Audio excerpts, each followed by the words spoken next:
Boa noite, vamos lá, mais uma oficina Idel Saúde. Eu estou com roupa de festa, porque estou comemorando alguns aniversários da semana. E a nossa convidada já entrou, a doutora Evelyn. O nome dela, o sobrenome é complicado, então vou deixar para ela pronunciar, não quero errar. Tem aqui já umas queridas entrando. Nildinha, querida! Beijão pra você. Já tem as queridas aí da Idel Morumbi, a Joelma, Idel Jundiaí, a Leila, Gisele, amiga da Evelyn. Marinha, chegou bem em casa? Letícia, da Idel Morumbi. A Cici, minha querida, Ana Cris, vamos entrando. A Nildinha foi a primeira a entrar, hein? Vamos lá. Família ainda não entrou, tô ficando carente. Cris entrou. Vamos mandando aviãozinho. A Flavinha da 75. Flavinha, a Valéria da 75. Fala aí pro pessoal que já começou. Pode vir, gente. Pode vir, que eu tô aqui com a minha caneca mágica, caneca energia, e com essa energia eu convido vocês para começar na nossa música. Quem conhece?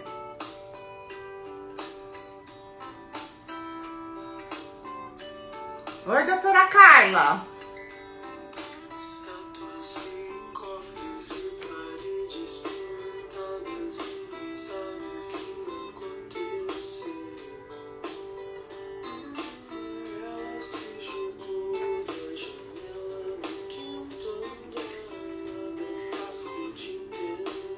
Nada fácil de entender, né, gente?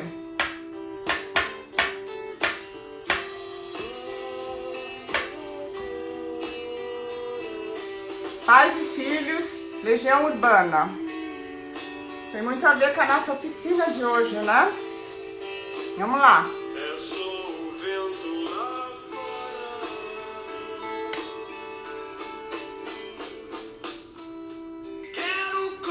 Quero colo. Quem aí quer colo?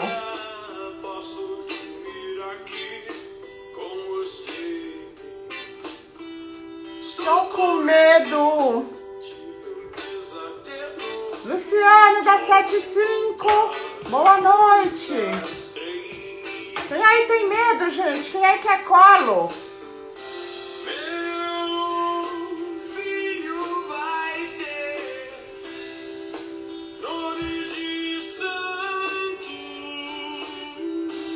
Vamos lá. Quero um nome mais bonito. Agora, coração. Preciso amar as pessoas como se não houvesse amanhã. Porque se você parar pra pensar, na verdade não há.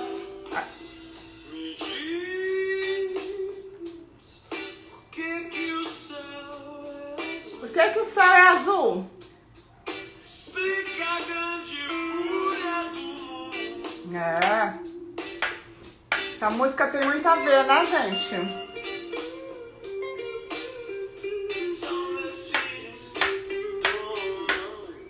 Moniquinha, que prazer ter você aqui.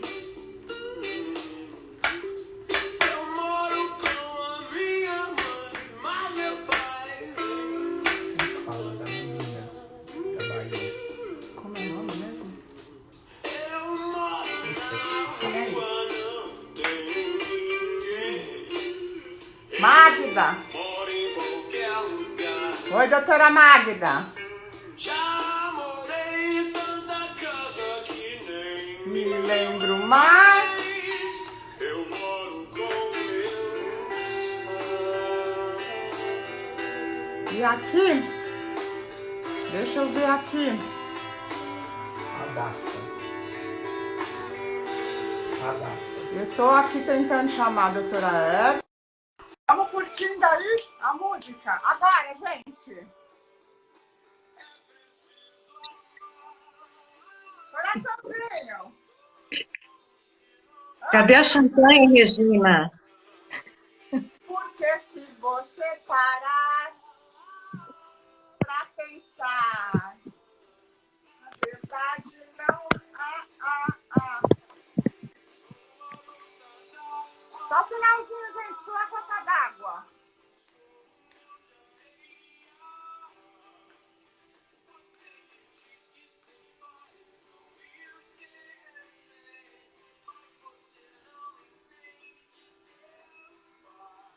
E aqui estamos com a gente, a nossa caríssima doutora Evelyn, minha colega de turma, da 75, uma menina que foi muito inteligente sempre, e ela tem aqui uma abordagem que vai nos ajudar muito, muito, muito, né? Porque é uma abordagem da vivência pediátrica e da vivência psiquiátrica, né? E como esses transtornos mentais estão afetando nossas crianças, nossos jovens, e é importantíssimo ficarmos atentos aos sinais, é importantíssimo nós, como sociedade, nos unirmos para quebrar tabus que atrapalham muito a vida das crianças, dos jovens, das famílias, não é? Então, a gente vai abordar esse tema hoje, que é um tema doído, né? Dói, né? Para mamãe, para papai. Várias mães choram no meu consultório, mas o meu conselho é sempre o mesmo. Você tem que encarar que seu filho tem uma doença e você precisa, como tal, o único modo de ajudá-lo é procurando um especialista, não fingindo que ele não tem doença. Não é isso, querida Evelyn? Boa Com noite. certeza. Eu queria que você Boa fizesse noite. as considerações iniciais.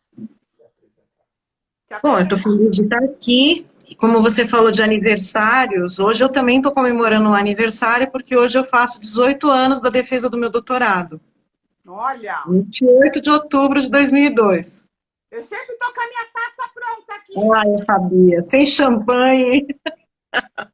Regina sem champanhe não é Regina. Né? Durante a oficina, claro, a gente faz com água, mas é um brinde sempre simbólico à vida, às conquistas e até mesmo às dificuldades, porque nas dificuldades a gente aprende muito, gente.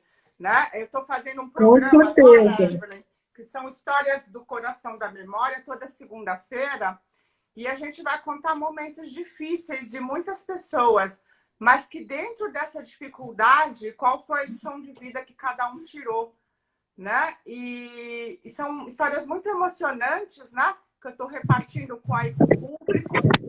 Espero que vocês tenham gostado. A gente já fez 2 episódios, né? Mas agora vamos direto para a nossa oficina. Doutora Evelyn, então, continuando. Hoje faz quanto tempo que você defendeu o doutorado? 2002, 18 anos. 18 anos. Fiz a maioridade. Muito bem. Quer falar mais alguma coisa para iniciarmos? Estou feliz de poder ter essa conversa com você, eu estou feliz de ver que bastante gente está interessada, e estou feliz também de ver que tem muito colega da turma da gente que está aí assistindo, participando. Acho que é muito legal. Tem mais gente que vai entrar, viu, Evelyn? Durante a noite a gente vai vendo aí. Tem muita gente de plantão. A Cris Madeira, ela falou, me espera que eu chego. Daqui a pouco ela está chegando. A Claudinha sempre está com a gente, né? Mas é legal a gente ter mesmo os colegas com a gente. Eu estou vendo, inclusive, pessoas da Associação Brasileira de Psiquiatria entrando. Que eu conheço o Instagram, então eu estou vendo a Cláudia Paola de Curitiba. Então, talvez alguns vão participar também, vão assistir. Que legal. Vocês que estão aí em casa, nós estamos dando abertura da oficina. Nós vamos falar de transtornos mentais em crianças e adolescentes, como podemos nos atentar para sinais e sintomas, o que a pandemia influenciou, se influenciou.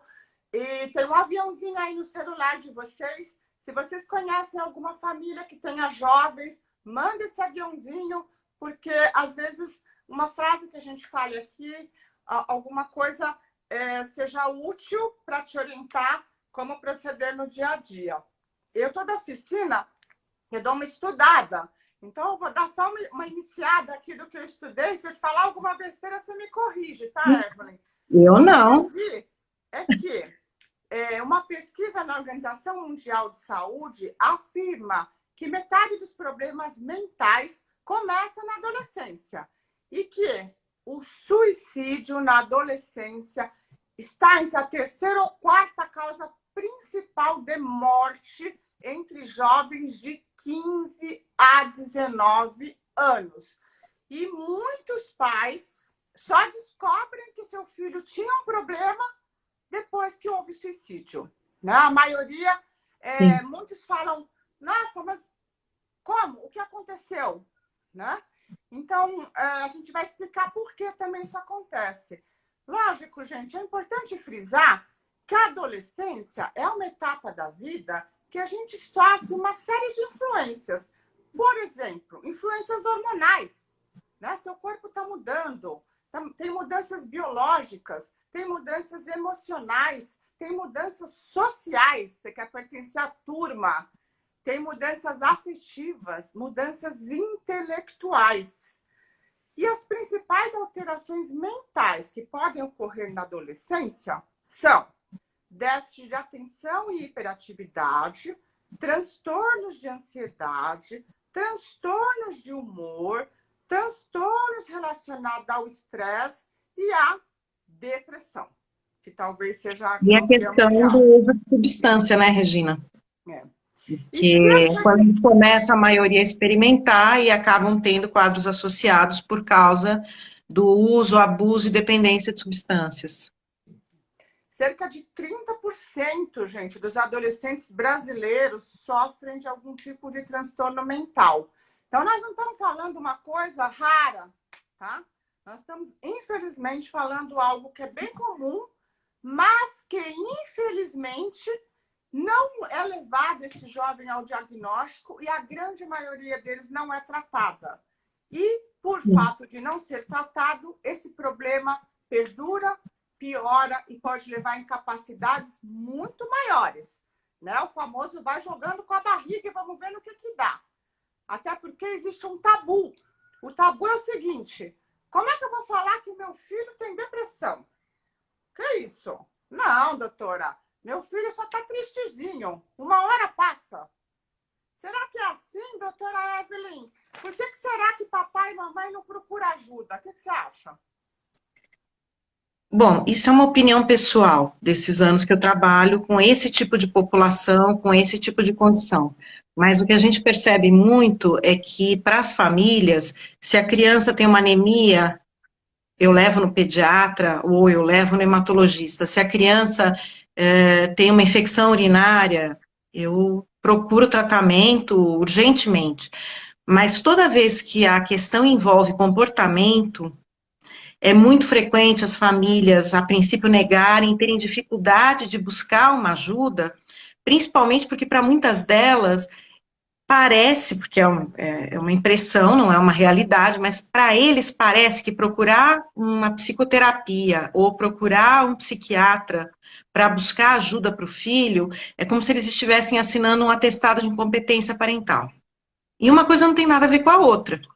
Né? Então, eu costumo falar, inclusive, quando acontecem essas situações de fato haver um quadro que vai precisar ser tratado, que foi diagnosticado que precisa ser tratado, eu costumo dizer, gente, vocês não iam estar preocupados se fosse uma anemia. Eu ia fazer o exame, eu ia identificar, ia falar o que tem que tomar, por quanto tempo tem que tomar, quando é que a gente reavalia, e vocês iam para casa tranquilos. Eu costumo, inclusive, brincar, principalmente com os pais que trazem crianças, seja no consultório, seja no hospital, a primeira vez que eles vêm, a gente avalia a criança, a gente entrevista, colhe os dados de história, e aí muitas vezes a família está tão tensa, está tão nervosa, preocupada de estar ali com essa especialidade, que a hora que eu termino, os pais ficam olhando para mim, mas já acabou? Sim, acabou. O que você estava esperando? Que apareceu um marciano de verdinho, de anteninha? É só isso, é uma consulta. Então, muitas vezes, as pessoas parecem que tiram um peso do ombro depois da primeira consulta, porque sabe-se lá o que passa pela cabeça deles de o que, que é que vai acontecer com meu filho. Se eu vou meter na camisa de força, se eu vou torturar. Então, são esses preconceitos e que muitas vezes atrapalham, né?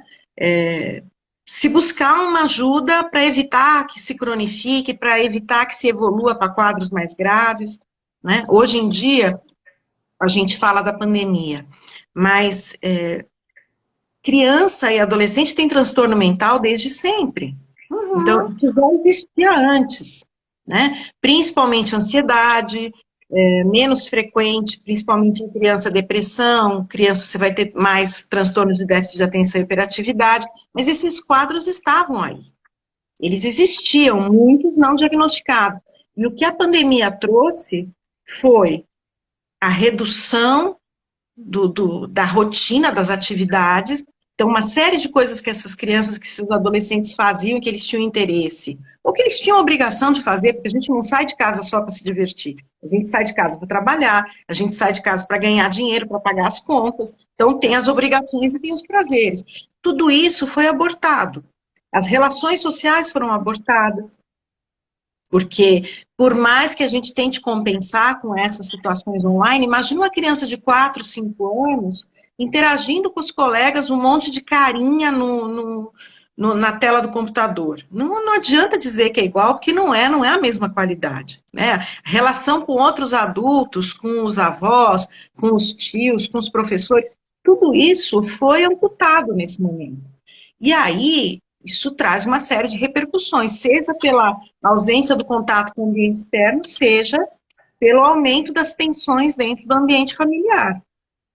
Você acredita que esse isolamento social repercutiu num aumento de transtornos mentais, como depressão, ansiedade nos jovens? A gente tem duas populações.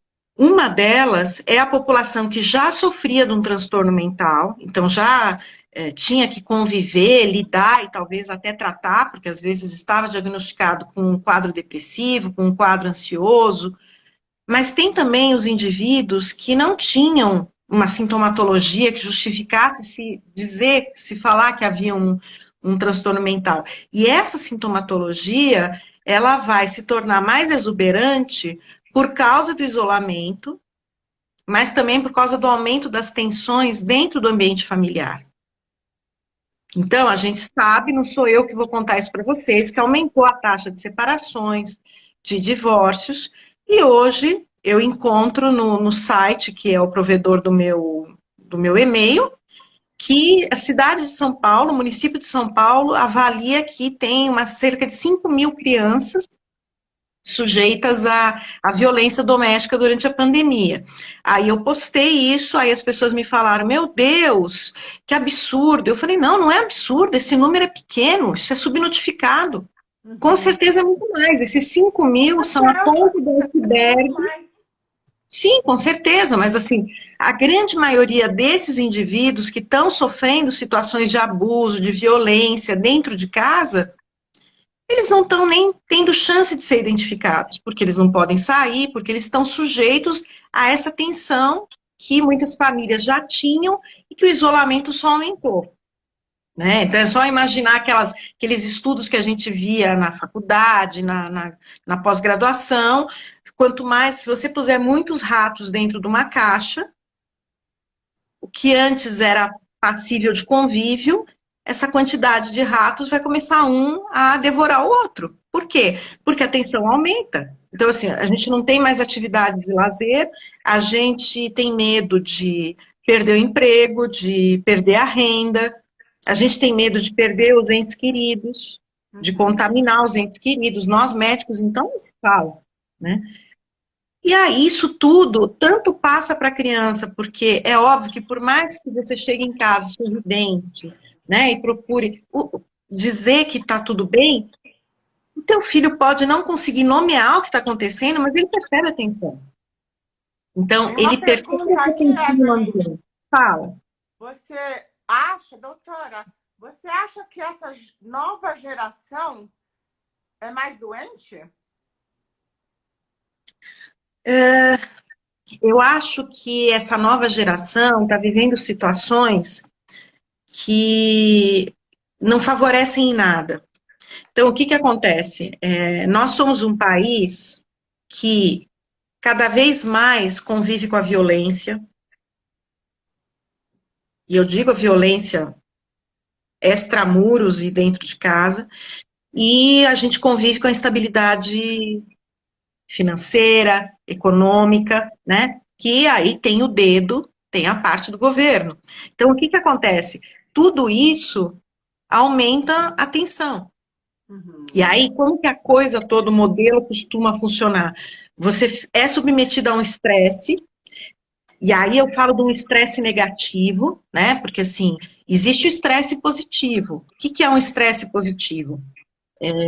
É claro que se eu estou aqui, vou conversar com um monte de gente ao vivo, vou ficar emocionada porque sei que tem gente que eu não vejo há muito tempo que vai estar participando, me vendo, enfim, interagindo. Eu vou ficar feliz, eu vou ficar ansiosa, eu vou ficar com expectativas, eu vou ficar emocionada. Isso não necessariamente é ruim. Mas se a gente imaginar nessa situação que eu falei, da violência e da instabilidade, seja financeira, seja política, se esse estresse se torna crônico, ele vai primeiro evoluir para um quadro de ansiedade, e se essa ansiedade também se cronificar, é muito provável que esse quadro vai evoluir para depressão. E isso eu estou falando dos indivíduos que tinham um desenvolvimento normal antes. Né? Porque a gente tem que lembrar que na minha faixa etária, não a minha faixa etária, mas a faixa etária que eu trabalho, nós temos os indivíduos que têm um desenvolvimento normal e que incide uma ansiedade, incide um TDAH, incide uma depressão, ok? Mas a gente tem uma parcela dessa população que já tinha que conviver desde muito precocemente com o espectro autista, com deficiência intelectual ou retardo mental, que era o nome que se utilizava na época da CID-10.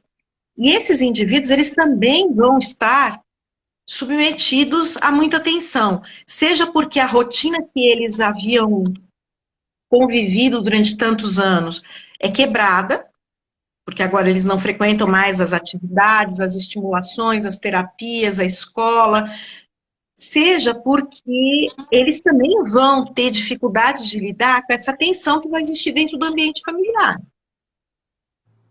Claro que eles lidam de maneira diferente e reagem de maneira diferente, mas eles também sofrem. Então, só para resumir um pouquinho, gente, o que a Evelyn falou, alguns fatores podem influenciar alterações mentais nos jovens, que são alguns estresses, né? Então, desemprego, conflitos familiares, falta de qualidade de vida doméstica, envolvimento precoce com álcool e droga. Hoje a gente vê jovens de 10 anos que bebem, né? E hoje a gente vê absolutamente normal. O aumento do alcoolismo dentro de casa. Então, o aumento do consumo... Também dos pais e das crianças, né? Sim, sim. A pressão para você se integrar dentro de certos grupos, né? Um excesso uso da tecnologia, né? Então, a internet também pode ser uma faca de dois legumes. Exposição à violência, influência da mídia quanto à posição social, padrões estéticos e diferenças de gênero. Então, até ouvi uma coisa interessante de uma jovenzinha. Ela falou: tia, eu vou ficar umas 2 semanas, pelo menos, sem usar o Instagram, porque eu tô ficando louca. Eu falei: como assim? Ah, tá todo mundo tão feliz no Instagram e eu tô tão infeliz que eu me sinto um lixo. É melhor eu ficar sem usar, né? E esse é o problema dessa rede, das redes. Esse é o problema, porque as pessoas, elas não são mais quem elas são alguém que elas criaram, uma persona que elas criaram. Só que essa pessoa não é de verdade. Se essa pessoa que criou o personagem sabe, muito que bem, mas muita gente que está do lado de lá não sabe. Então, uma vez eu falava com um paciente, falei, olha, eu sei que na época do Natal todo mundo vê capítulo da novela, festa, ceia, casa bonita, roupas bonitas, as pessoas todas felizes e lindas. A gente olha para o outdoor, uma propaganda do Peru, ou sei lá qual, ou do champanhe, e uma festa e todo mundo feliz, todo mundo engomado. Mas é o que todo mundo faz dentro das redes sociais, e há quem tem uma vida ruim, uma vida insatisfatória, uma vida miserável, e que fala, eu não tenho jeito, porque eu nunca vou ter essa vida. Uhum. E é falso o que está sendo mostrado na mídia, mas é falsa também essa impressão. Só que essa pessoa convive com esse menosprezo à própria vida e à própria possibilidade de futuro, porque ela acredita em tudo que ela está vendo nessas benditas redes sociais, que muitos jovens acabam usando dessa forma e distorcendo completamente a E se realidade. deprimindo mais ainda, porque Sim. as pessoas colocam fotos com filtro, tá? Agora que eu estou começando a usar Instagram, gente, eu descobri que tem uns filtros maravilhosos. Eu não tiro mais fotos sem eles, eu fico linda, maquiada, perfeita. E aí eu fico pensando, gente, se eu que sou adulta adoro esse bichinho do filtro, imagine um adolescente que olha aquilo, adolescente ele tá com espinha na cara, quando ele não cutucou, já está manchado. O cabelo está meio engruvinhado, né? Então, ele está crescendo, uma parte cresce mais que outra, então está meio descoordenado. Aí ele olha lá no selfie de uma pessoa da mesma idade, mas maravilhosa. Ele fala, meu, e ainda essa pessoa tira foto em Paris. Nossa, pirou, né? Pirou, é uma loucura. Nunca vou ter essa vida. É melhor eu pular aqui de cima, porque não vai dar. Então, Mas gente, e o essa cobrança menopausado? da mídia e da internet invadindo o nosso cérebro é uma coisa que os pais, eu acho que tem que se atentar. Porque uma vez, Evelyn, há muitos anos atrás, ainda quando não tinha Instagram, nada disso, eu atendi uma mãe, eu atendi a família toda, ela tinha um filho bonito, jovem, de 16 anos, e um dia ela chegou no consultório e eu perguntei, que eu cuidava também do filho, que o filho tinha uma seborréia, eu perguntei, como é que vai ser o filho? Ela começou a chorar. E ela falou, doutora, vai repetir de ano. Eu falei, nossa, mas ele parece um menino tão inteligente. O que está acontecendo? Ah, doutora, o que está acontecendo? Ele fica a noite toda no computador e quando é hora de acordar para ir para a escola, ele não quer acordar para ir para a escola. Ele não tem disposição. E era um menino bem inteligente mesmo, Evelyn. Daí eu falei para ela, peraí, seu filho tem 16 anos, né? Ela falou, sim. E por que é permitido ele ficar a noite toda no computador? Ah, doutora, eu São não essas sei como fazer perguntas que eles nunca diferente. sabem responder. Aí Então, assim, escuta o agora final da história. Ele era um estamos menino dentro de grande, casa. né? Ela falou para mim chorando, não tenho como fazer diferente. Aí eu falei, eu fiquei com medo até de perguntar, mas eu falei, por que ele é violento com você? Se você tirar o computador, o que acontece? Aí ela me respondeu o seguinte, doutora, o meu filho tem um diagnóstico de depressão. E a psicóloga me falou que o único prazer dele é o computador e que eu não posso tirar o computador dele. Eu fiquei assim, olhando para ele, eu falei, não acredito. Então você tem que assistir seu filho ir pro buraco e bater palma porque a psicóloga falou? Aí eu falei, não, aí eu fui contra, né? Eu falei, você muda de psicóloga, não é possível isso. Porque a primeira coisa para você ter saúde mental, você tem que ter saúde física, que é uma coisa que hoje em dia também, Evelyn, nas casas, tanto faz como tanto fez. O jovem não precisa dormir, o jovem não precisa comer saudável, o jovem não precisa praticar atividade física, quando a gente sabe que isso é a base da saúde física. Sim, Então, sim. mamãe e papai, se vocês estão me assistindo, eu vou ser de novo repetitiva nisso. O seu filho precisa sim comer frutas e legumes, o seu filho precisa sim beber água, o seu filho precisa sim dormir, seu filho precisa sim se exercitar. Isso é o mínimo, não é isso, querida? Sim, e na verdade, por exemplo, esse caso que você falou da psicóloga dizer, olha, o único prazer que ele tem é o computador, então ele tem que ficar com o computador. Na verdade, quando você tem um quadro de depressão, uma das coisas que aparece, que fica mais evidente, é a restrição do círculo de atividades prazerosas. Mas isso não quer dizer que, se ele só gosta dessas três coisas, ele só vai fazer essas três coisas. Ele tem que ser tratado.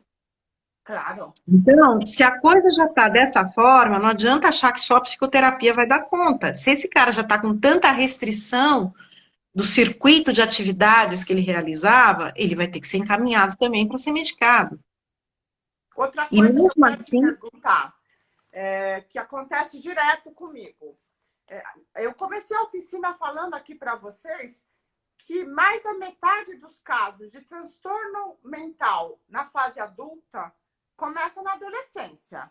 Mas, como a gente viu, muitas vezes não é diagnosticado, ou a criança nem chega no psiquiatra porque, né, existe todo um processo aí que não deveria. Hoje, por coincidência, atendi uma mãezinha, também chorou na minha sala. É o seguinte a história dela.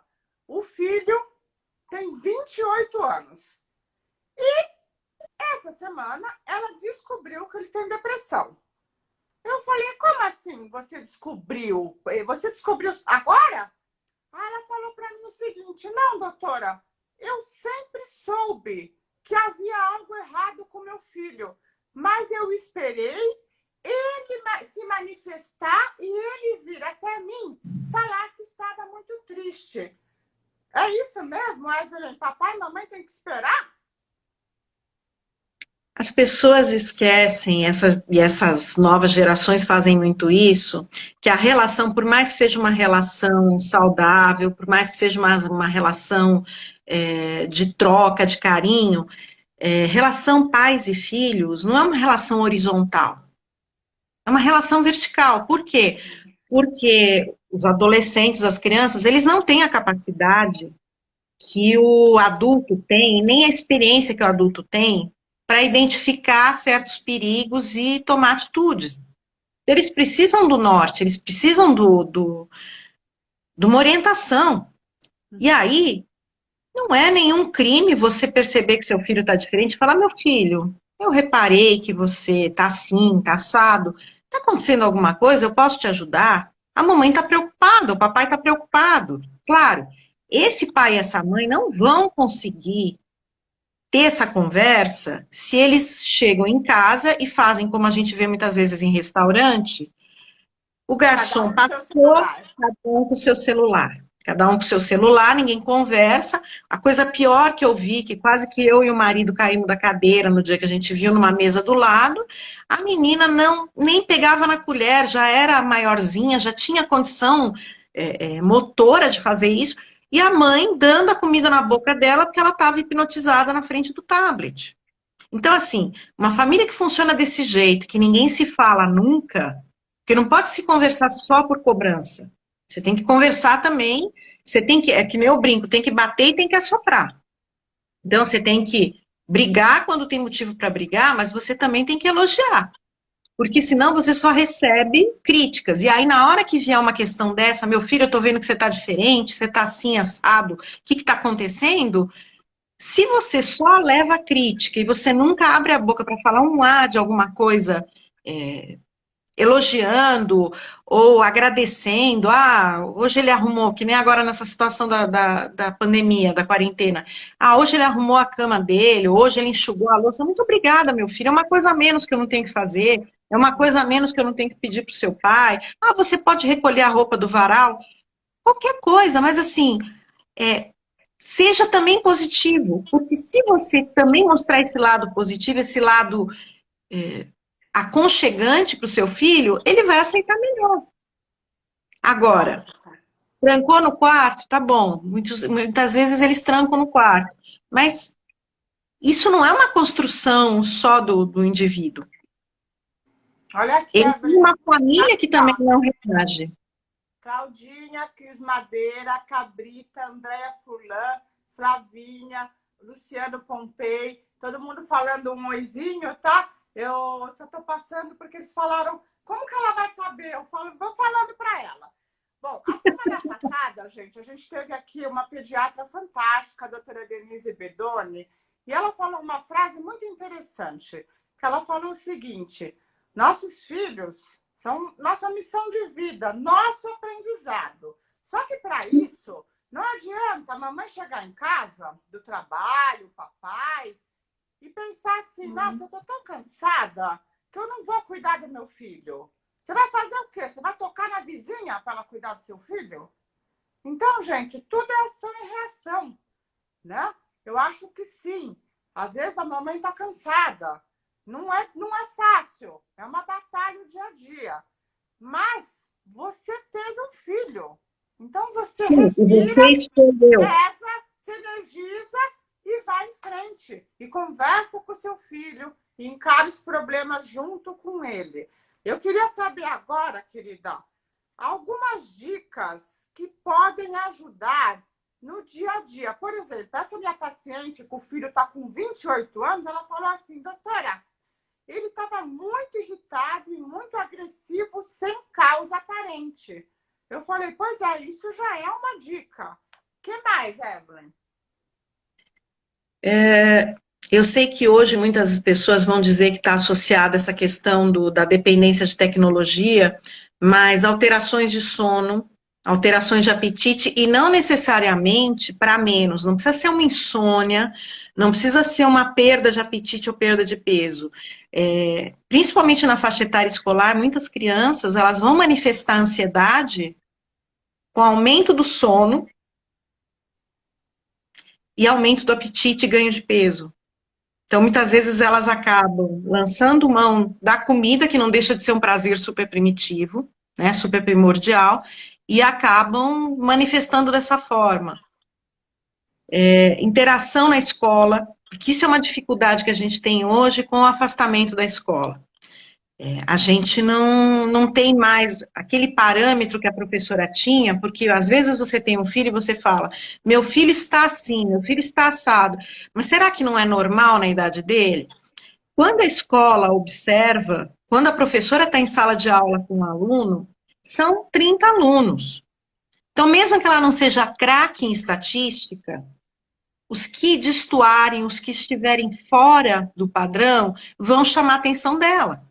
E hoje a gente não tem essa vivência, porque não dá para a professora ver aquelas 20, 30 carinhas na live e falar, bom, eu tô vendo que o fulaninho tá mais triste, eu tô vendo que o cicraninho não tá prestando atenção. Ela não vai conseguir fazer isso, né? Mas falta de... Porque muitas famílias, com a questão de não estarem saindo de casa para fazer as coisas, pararam de exigir uma rotina das crianças, dos adolescentes. E aí, a rotina tem que continuar, ainda que seja uma rotina própria da casa. Então, tem que ter hora para levantar. Eu tenho visto muito isso no consultório. Então, a aula é de manhã, mas eu vou assistir às 4 da tarde. E você vai assistir a aula às 4 da tarde, por quê? Se você ia para a escola de manhã? Não, porque eu fico dormindo. Você fica acordado até que horas? Fica acordado até de madrugada. E aí toca convencer a família a exigir que haja uma rotina. Porque assim, se não, todo dia da semana é domingo. E eu não tenho obrigação nenhuma. Gente, rotina para criança e jovem é O fator de fundamental. desenvolvimento. Porque essa rotina que ele adquire, ele vai levar depois para o ambiente do colégio nos anos mais superiores, os anos que vão exigir mais. Ele vai levar depois para um ambiente de curso superior, porque ele vai precisar dessa rotina para estabelecer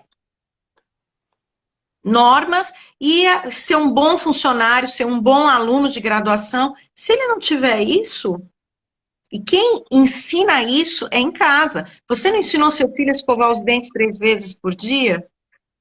Você tem que ensinar também a continuar estipulando rotinas, valorizar as atividades que ele realiza, porque é óbvio, não adianta, né? Nós não vamos em pleno século XXI dizer que, bom, então a mulher que trabalha também vai chegar em casa e vai fazer tudo porque ela é a mãe. Não, se separam as tarefas. Uhum. Cada um não tem que ser penalizado com essa tarefa, cada um tem que ser valorizado porque está contribuindo para essa tarefa. Então, essa tarefa eu não preciso mais realizar, porque eu sei que essa tarefa está a cargo do meu filho mais velho. Meu filho mais novo não tem tanta competência para fazer certas coisas, eu tenho medo que ele, né, que mexa em fogão, que... Então, a gente arranja outra coisa para ele fazer. Mas Uhum. não como uma punição, como uma autovalorização. Cada um de nós tem uma tarefa. Nós estamos em clima de guerra e não, cada um de nós vai fazer uma parte para a gente ganhar essa batalha. Só resumindo aqui, gente que está assistindo o que a Evelyn falou, então preste atenção. Se o seu jovenzinho. Primeiro, tem que ter rotina, tá, gente? Pelo amor de Deus. Primeiro, rotina. Tem que comer. Comer comida. Não é salgadinho o dia inteiro. Ninguém tem saúde com salgadinho. O cérebro Como diz não a Rita desenvolve, Lobo, tá, gente? comida de verdade. É, comida é comida. Tem que ter comida. E tem que dormir e acordar e ter seu ritmo, praticar um esporte. Agora, se começar dentro dessa rotina, ter uma alteração no padrão do sono, ou insônia, ou muito sono, alteração no padrão alimentar, ou Uhum. para de comer, ou come demais, alteração no humor, ficar muito quieto, muito tristinho, sem querer comunicar, afastar de amigos e familiares, né? Lógico, a gente está isolado, mas existe esse meio, a internet, de se comunicar, e muitos jovens falam, não, eu só quero fazer videogame. Então, fica atento. Irritabilidade e agressividade sem causa aparente. Falta de motivação pela vida ou desinteresse pelo futuro. E cuidado com o excesso de uso de eletrônicos, né? Porque esse vício, realmente, eu acho que, como os muçulmanos falaram, né? Ia vir uma droga pior que crack. Você acha que está viciando Mas muito? você veja, Regina, para isso, o familiar, o adulto, ele tem que se autoavaliar. Então, como é que eu vou criticar meu filho de ficar direto no computador, não para ter aula, porque hoje em dia eles têm a desculpa de que eles vão ter aula. Mas como é que eu vou criticar se eu não levanto sem fazer isso, sem pegar no celular, se eu não faço outra coisa, se eu fico o tempo todo interessado no que os outros estão dizendo na rede social e nunca faço nada em casa sem estar atrelado a uma tecnologia, porque aí eu não tenho moral para falar para o meu filho que não pode. Então, eles não adianta falar e não dar o exemplo, porque eles vão, principalmente os adolescentes, vão pegar no teu pé e você vai perder a autoridade, porque você não tem como falar qualquer coisa se você age exatamente igual. É como eu falo, às vezes vem a família, né? E eu investigo sempre, porque a pele é um reflexo de tudo isso, né? Do padrão físico e mental. Então eu começo pela alimentação. E é muito interessante, porque a mãe fala assim para mim: ah, meu filho não. Ai, doutora, meu filho não come frutas. Não come frutas, é difícil. E às vezes já tá mocinho, já tem 12 anos. Aí elas falam: ah, não, doutora, me dá. Não, não, pelo amor de Deus, nem me fala de fruta. Daí eu olho para ela e falo assim: você come frutas? Aí Não, ela espanta. Ela fala assim: não, mas a consulta é dele. Aí eu falei, você sabia que a mamãe dá muito exemplo? Porque é a mesma coisa que você falar, não roube, e você vai e rouba. sim. Então, né, eu falei, a gente tem que melhorar o padrão da alimentação da família como um todo. E às vezes tem famílias que aceitam e a gente consegue evoluir e os resultados são muito bons. Mas tem famílias que se magoam. E isso eu estou falando em relação à alimentação. Imagine você abordar outras condições que às vezes a pessoa fica pensando, puxa, ela está querendo falar que eu sou uma mãe ou um pai incompetente? É difícil, né? Mas mesmo para a gente na psiquiatria acontece muito isso, porque muitas das medicações aumentam o apetite como efeito colateral, faz parte. Só que aí chega no teu consultório, chega no hospital, uma família toda gorda, toda gordinha, todo mundo tá fora do peso, E aí o menino que começou a tratar com você engordou. Ai, doutor, é o remédio, a gente tem que tirar o remédio, não, esse remédio não está dando certo. E aí eu falo, pera um pouquinho, deixa eu entender uma coisa. Tá todo mundo em casa tomando a medicação X, tá todo mundo em casa tomando a medicação Y, porque eu só prescrevi para ele. Não, doutor, por que tá todo mundo fora do peso? Não é só a medicação. Eu sei que a medicação aumenta o apetite, mas o hábito alimentar da família, a rotina alimentar da família tá ruim, porque vocês não estão tomando a mesma medicação que ele e vocês também estão acima do peso. Uhum. É Então, isso acontece o impressionante. tempo todo. Isso acontece o tempo todo. É. E aí, eu penso assim, né? Eu fico pensando como será criar uma rotina dentro da terapia, porque dentro desse tabu todo, Evelyn, quando chega lá no seu consultório, bom, acho que quando chega já é um passo importante, né? Significa que a família, pelo menos, abriu a porta para a possibilidade de que aquela criança, aquele jovem, tenha algum problema mental e possa tratar.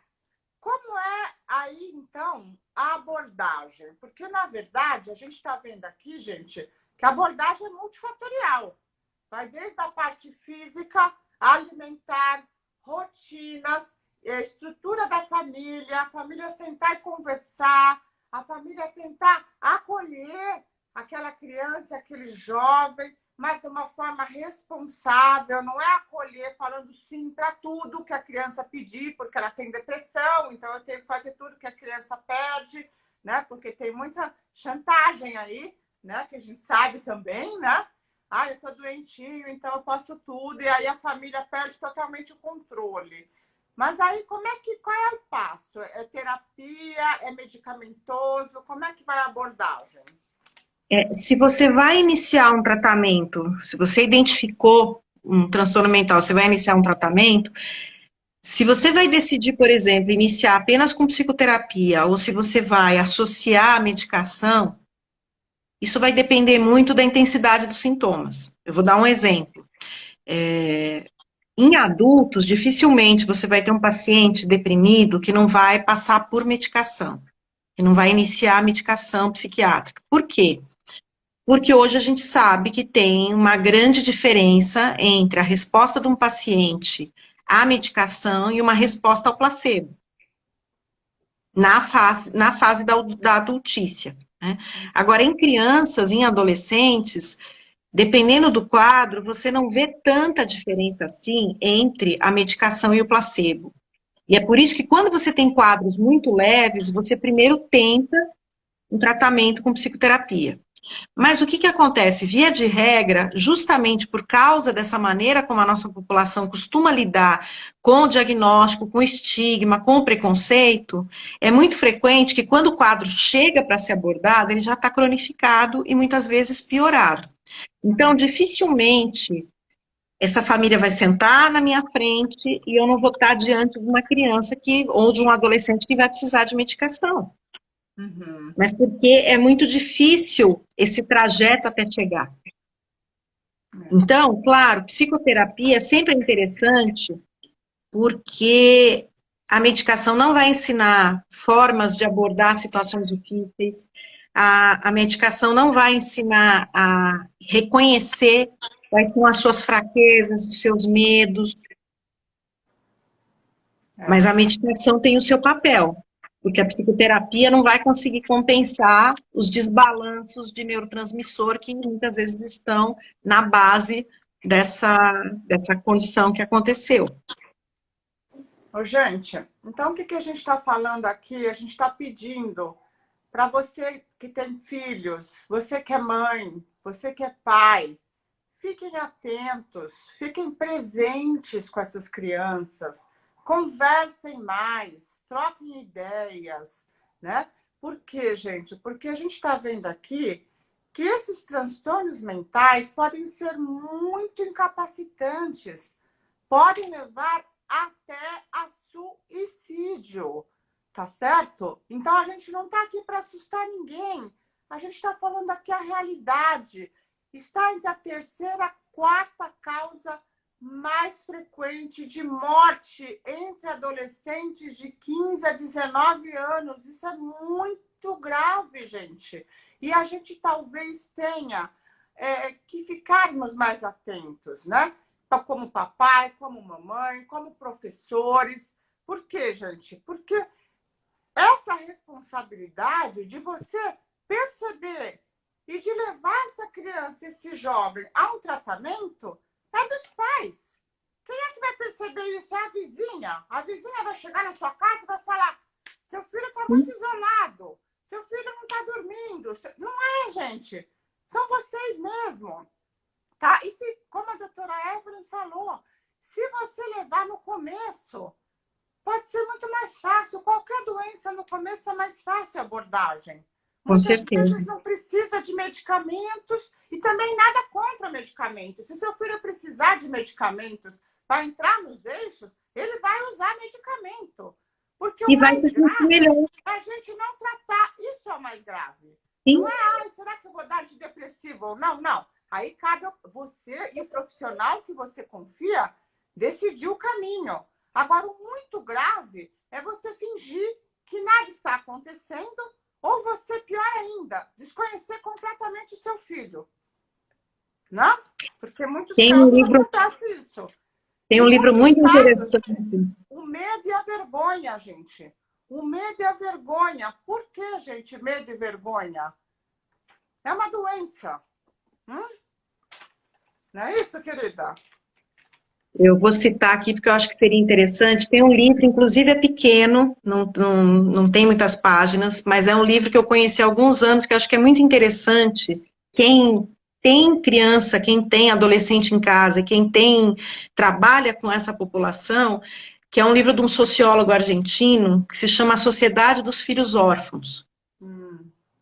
E ele, inclusive, cita uma série de situações, tipo notícia de jornal, coisas que aconteceram na Argentina e que justamente nós somos países muito parecidos, né? Nós estamos em momentos muito parecidos. Então, uma série de situações que você visualiza no livro e fala, mas eu me lembro de uma história que aconteceu assim, aqui no Rio, em que essas crianças, esses adolescentes, eles estão sendo criados sem nenhum tipo de suporte, sem nenhum tipo de apoio. Isso é muito triste, a gente está terceirizando a infância. Então, uma das coisas que talvez contribua para que haja tanta piora do quadro é justamente essa falta de suporte, porque família é raiz, pai e mãe é raiz. Se você não tem raiz na tua constituição, o tronco cai, a planta não se estabelece. Então, é um livro, o nome do autor é Sérgio Sinai. É um livro bem interessante para ler.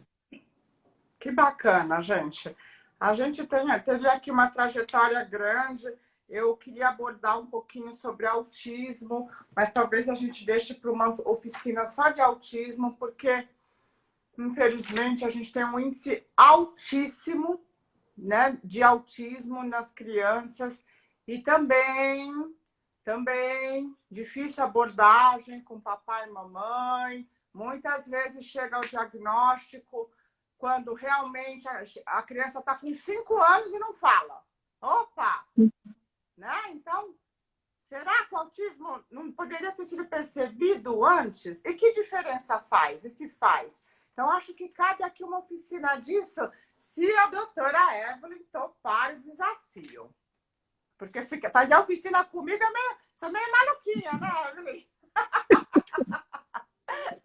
Querida, eu queria... Você topa? Podemos pensar. Podemos ver alguma coisa. Ver até o que interessa. Aqui um pouquinho no tempo aqui limitado. Eu queria mandar um beijo para uma jovem adolescente de 11 anos de idade que acompanha as minhas oficinas, a Radassa de Salvador, filha da dona Lia, que ela escreveu aqui que a mãe dela conversa muito com ela, e eu creio que sim, porque a Radassa gosta das histórias do coração da memória.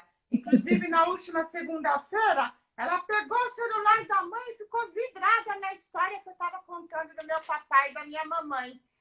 E a mãe filmou um pedacinho e mandou para uma pessoa, que mandou para uma pessoa e chegou até mim. Eu não te conheço, Radassa, mas um beijo grande e obrigado, viu, por gostar e acompanhar as oficinas. Agora eu queria que a doutora Evelyn falasse suas palavras e considerações finais. Bom,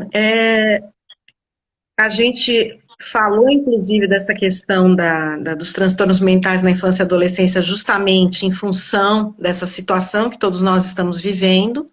A gente tem que lembrar que, de uma forma ou de outra, essa situação, uma hora vai passar, não é possível, né? Uma hora a gente vai voltar a uma certa normalidade. E quando essa normalidade voltar, uma das coisas que a gente que trabalha com isso sabe com certeza que vai acontecer é que vai haver mais casos, mesmo fora da faixa etária que a gente costuma presenciar, de quadros de ansiedade de separação. Então, normalmente é um quadro que a gente espera mais na criança pequena, na criança até pré-escolar. Normalmente é uma situação que você vê a família apreensiva quando vai fazer a transição de ficar direto em casa para frequentar uma creche, uma escolinha. Mas a gente vai ver crianças mais velhas, que estariam em outro momento de maturidade, apresentar esse tipo de quadro e ter dificuldade de se afastar das figuras de importância, das figuras parentais. Isso provavelmente vai ser uma coisa que na nossa área, na área da psiquiatria infantil, a gente vai ver acontecer muito, por causa quando as coisas começarem a retomar aquela antiga rotina que vai se exigir, né?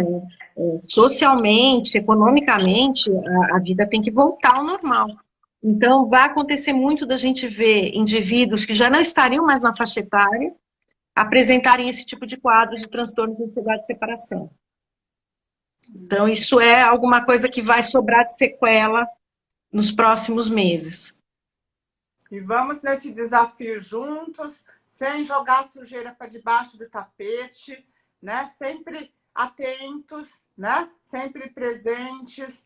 Lembre, seus filhos precisam de vocês, de papai, de mamãe, de atenção, de conversa, de diálogo, né? Para se desenvolverem fisicamente e mentalmente.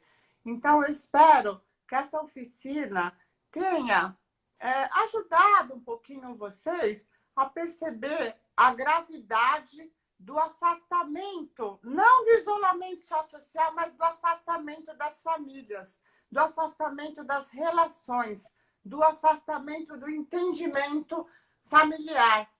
Vamos voltar um pouquinho, gente, para a origem, vamos voltar a sentar, jogar jogos sem ser eletrônico, de tabuleiros, vamos contar histórias de livrinhos, lembra história infantil?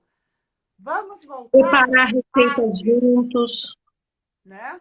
Isso. E tentar ter uma vida familiar, dentro do possível, mais harmoniosa e mais presente. Com Eu certeza. deixo aqui um beijo grande, gratidão. Doutora Evelyn é super Eu que agradeço. ocupada. Tá? E ela doou aqui não só essa uma hora, como a gente se prepara para estar aqui. Então, muito grata. Essa oficina vai ficar gravada no canal Ideal Saúde e daqui a pouco já vai para o YouTube também. Então, se você achou válido, deixa lá seu comentário para a gente e indica para os amigos assistirem, tá bom? Beijo grande. Segunda-feira eu estou aqui de volta às 8 da noite para contar uma história mega emocionante no Histórias do Coração da Memória, que se chama Amor Incondicional. Segunda-feira, vamos nos apaixonar por essa história e vamos evoluindo, gente. Um beijão. Obrigado, Evelyn. Boa noite. Imagina, obrigada eu, Regina. Beijo para todos. Até sempre. Até.